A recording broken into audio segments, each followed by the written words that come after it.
Hello, beautiful brides and handsome grooms. My name is DJ Rocky with AtlantaMusicDJ.com and EllaEventsAtlanta.com.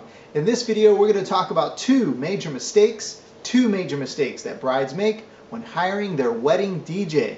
Grab a pen, there's an insider tip.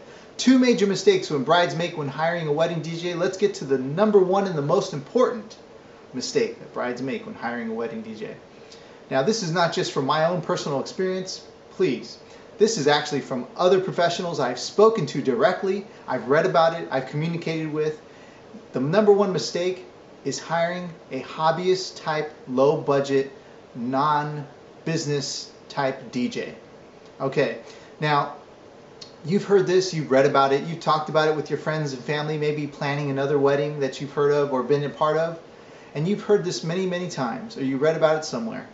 We only heard it coming from one source, and that is other DJs. And not just any other DJs, professional DJs. Why is that?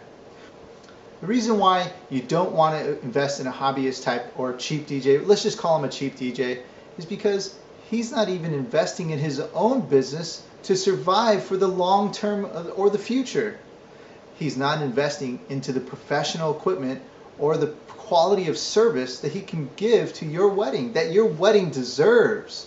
Now, there's also the other side of things. The professional is investing in the quality of product and also the quality of service. Why? Because their neck is on the line. Their reputation is on the line. They know that their livelihood is on the line from one bad review. If you get one bad review, can you imagine? That's it. They're done.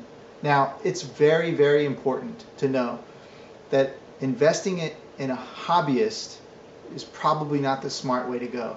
Invest in someone that cares so much about their business that they're putting their neck and their business on the line to make sure that you're happy.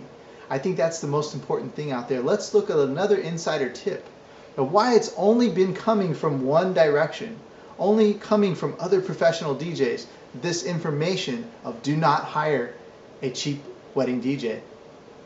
Because if you look at cake decorators, vendors, venues, florists, planners, none of them have ever talked about do not hire a wedding DJ. Well, why is this? Venues out there want to give these brides an all-inclusive package. Come with us, sign this. This is going to be the price tag it is. We'll give you everything, catering, cake, flowers, and DJ.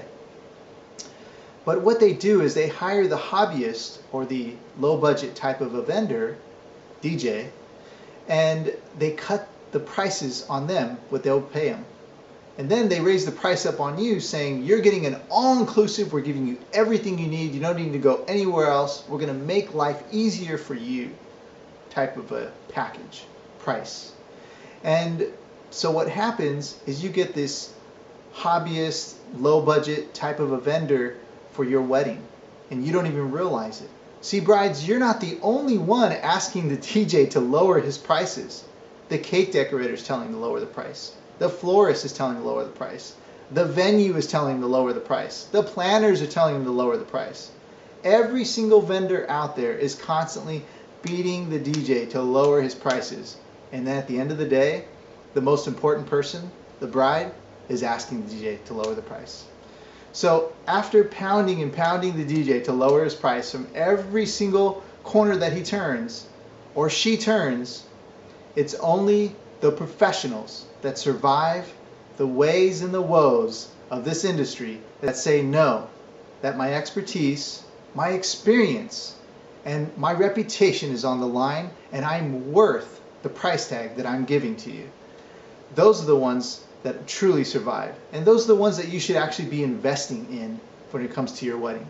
Alright, brides and grooms, let's look at number two. The number two mistake that brides make or grooms make when hiring the wedding DJ: communication. Communication is key. I can't tell you how important it is.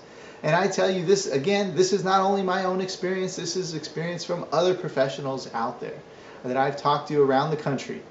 Now, There can be a wedding planner or the day of coordinator. That's great. You got to communicate almost everything to them. But the person that is in the front, the face value of your wedding, in the front of all your guests, you, your family, and on the microphone or at the DJ booth, delivering all the face valued information about the wedding, in the wedding, is the DJ or / MC. And that's the most important person you should be communicating to. Now, the planner, yes, the day of coordinator, that's great. They're actually in the background many times, and they're coordinating the background scenes of what's going on. But many professional DJs will actually plan and coordinate their own weddings. As myself here at AtlantaMusicDJ.com, we do that. I can't tell you enough, because if it's the last minute change of the first dance, the last minute change of the father-daughter dance, the bride and groom dance, the entrance, whatever it is, the last minute change, or any other things that have come up that may be intertwined into the wedding that you want, that is so important for you, needs to be communicated, because there's a timeline that's built. We do have to focus on that timeline. It doesn't have to be precise, because some things kind of happen a little slower than others. That's understood. But if we missed a step because that wasn't communicated to the DJ who's directing the traffic on the microphone at your wedding, I got to tell you, things are going to go sour. And we don't want things to get sour or confusing during the wedding. Confusion should not happen. So communicate to your DJ / MC. It's the most important thing. Those are two major mistakes that brides make when hiring a wedding DJ. Again, do not hire a cheap DJ. You don't want to invest in a hobbyist. And you do not want to not call or communicate to your DJ. Most definitely call them, communicate to them, text them, email them, however you feel, or whatever works best for you in communicating with you and your DJ. But communication is key. Thank you so much for watching. This is Rocky with AtlantaMusicDJ.com and EllaEventsAtlanta.com. I wish you all the very best of success. Take care. Bye-bye.